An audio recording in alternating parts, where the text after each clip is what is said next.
This time on Rad Rad Video, we're playing Tony Hawk Shred, game that a lot of people have been dying to see me suffer through, and the time has finally come.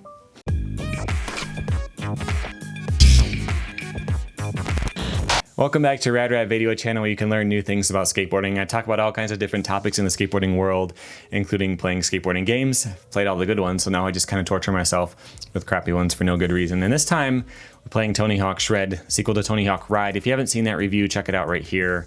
It's the first game in the series where it comes with a skateboarding controller. This guy right here. So I bought Tony Hawk Ride and Tony Hawk Shred, just the games on disc, and I didn't have the controller. A fan sent it in to me.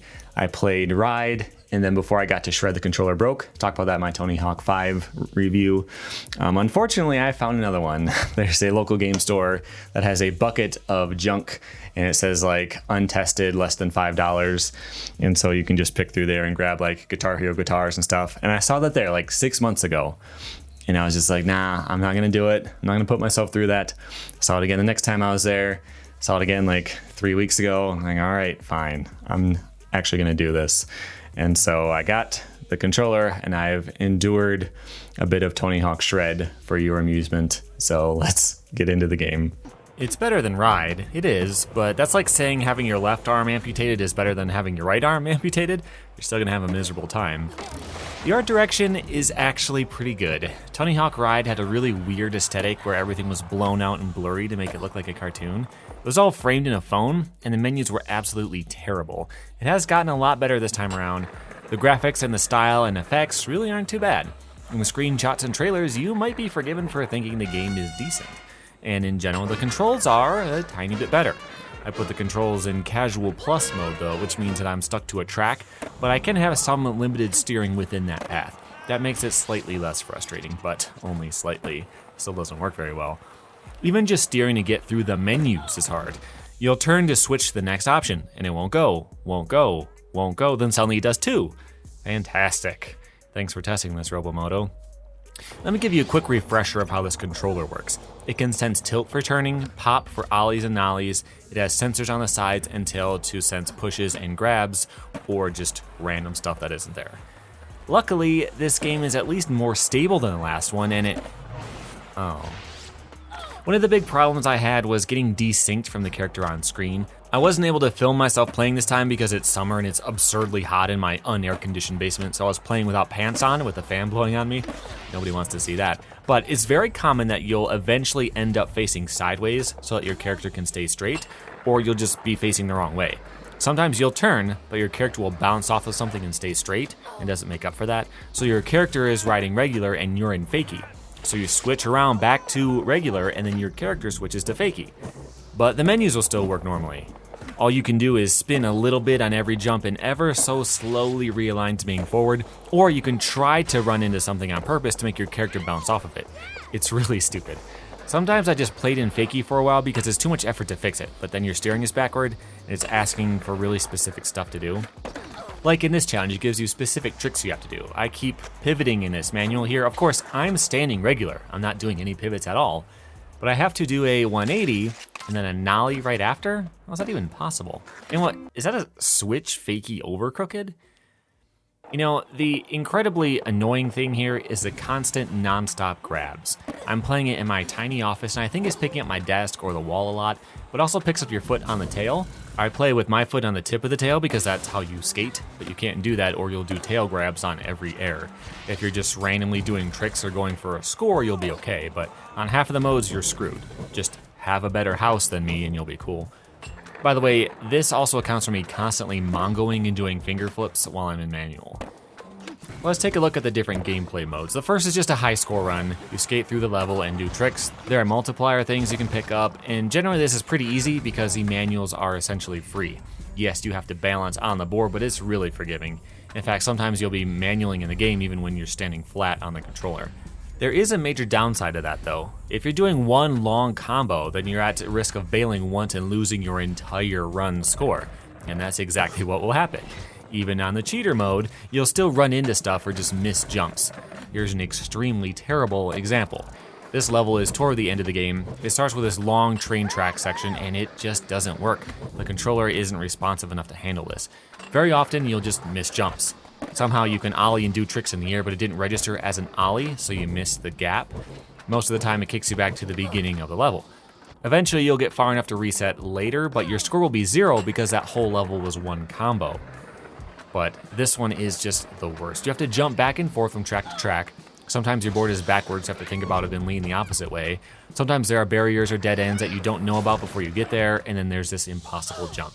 It doesn't look that hard. It must be doable. Your speed will always be the same because it's just grinds. You didn't have to push up to it at all. But the issue is that you have to ollie right at the very tip of this rail. But what exactly constitutes an ollie? How far up does a nose have to be before it counts? Is it how fast you pop? What if you're in a manual or a 5.0 to start with and you're already halfway there? When you have to ollie within 1/10 of a second of reaching the end, this stuff is important because you have to do it perfectly. After running out of time a couple times and almost giving up, I unfortunately got the hang of it and I had to play through the rest of the level. The design is honestly not bad and I don't hate it.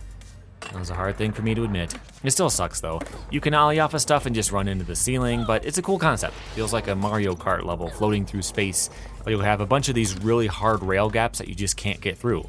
This level is hard, but this ending part is kind of cool.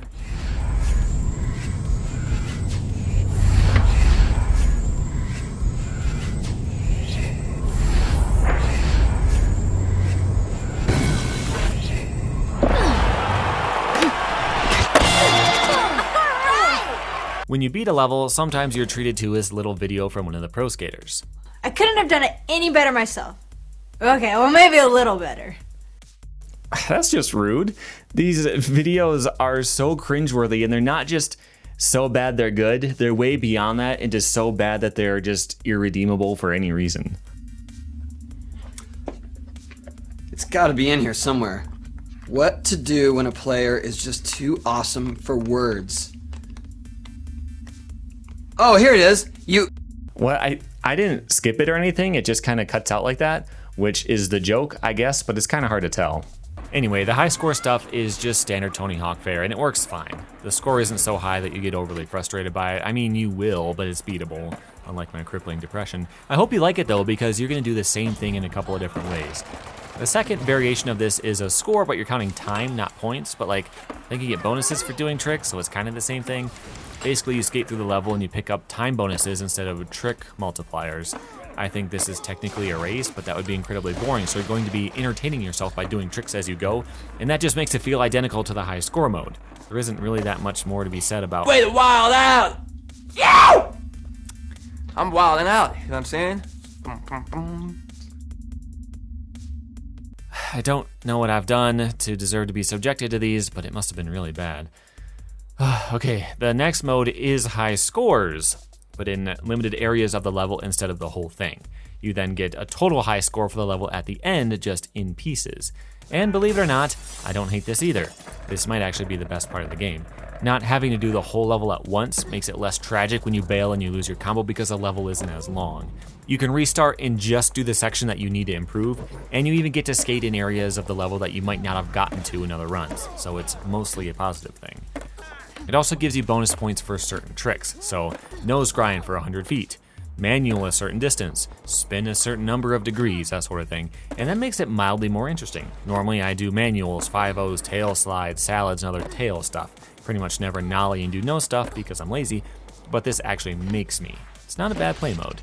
It can, of course, get very confusing though. The score you're looking for is the total overall score of the level, not the specific areas. But you'll be looking at a single area where you can barely squeeze by 30,000 and it'll say 350,000 in the corner. Sometimes when you finish an area, it will show you the screen with your totals on it. Sometimes it will restart you as if you failed. I have no idea why. I did this specific spot over and over and over, constantly getting higher scores. Did I not get enough to upgrade my overall score or something? I honestly don't know. I did play this game back when it came out, so I have some high scores from back in the day.